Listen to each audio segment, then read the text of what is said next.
long before he stood before Pharaoh, long before the sea split beneath his staff. Moses was a child born under a death sentence. The Israelites were slaves in Egypt, their numbers growing so great that Pharaoh feared them. In his cruelty, he ordered every Hebrew baby boy to be thrown into the Nile River. But one mother refused to surrender her son to death.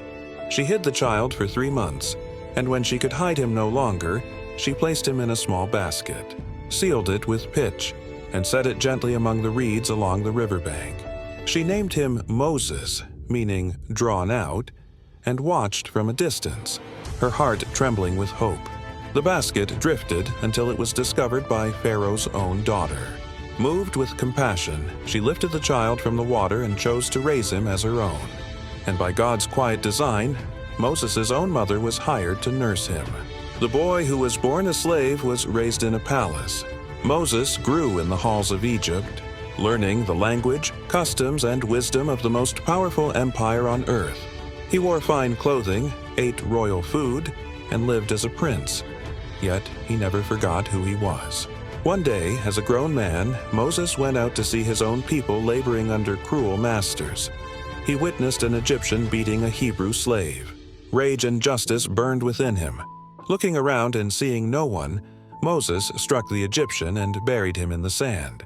But the act did not remain hidden. When Pharaoh learned of it, Moses became a hunted man. He fled Egypt and crossed into the land of Midian, leaving behind wealth, power, and privilege. In Midian, Moses became a shepherd, tending sheep in the quiet wilderness. Days passed slowly beneath the sun, and years slipped by unnoticed. The prince of Egypt became a man of solitude, humility, and patience. 40 years passed.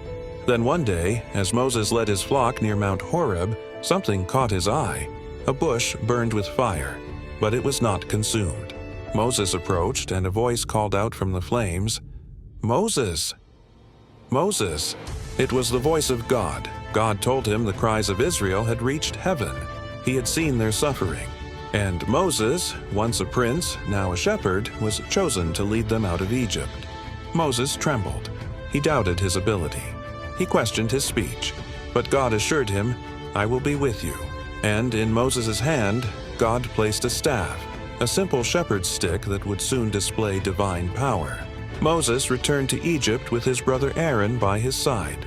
He stood before Pharaoh, staff in hand, and spoke the words God had given him, "Let my people go." Pharaoh refused. Through signs, wonders, and devastating plagues, Egypt was shaken. The Nile turned to blood. Darkness covered the land. And finally, death passed through the night. Only then did Pharaoh break.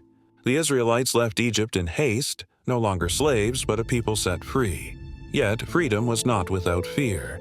As the Israelites reached the edge of the Red Sea, Pharaoh's army pursued them from behind.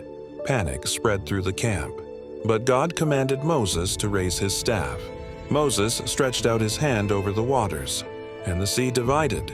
Walls of water stood on either side as the people crossed on dry ground. When the Egyptians followed, the waters returned and the threat was destroyed. Israel stood on the far shore, free at last. But the wilderness was harsh. Days turned into weeks and the people grew thirsty. There was no water in the desert. Fear turned into anger. They complained against Moses, crying out in despair. Moses turned to God. God told him to take his staff, the same one that had parted the sea, and strike the rock. Moses obeyed. He lifted the staff and struck the stone. Water burst forth from the rock, flowing freely in the barren land. The people drank and lived. The staff that once guided sheep had now delivered a nation. Moses, once hidden in a basket, once a prince, once a fugitive, now stood as the leader of Israel, guiding God's people through the wilderness, from the river to the desert, to the rock that poured out life.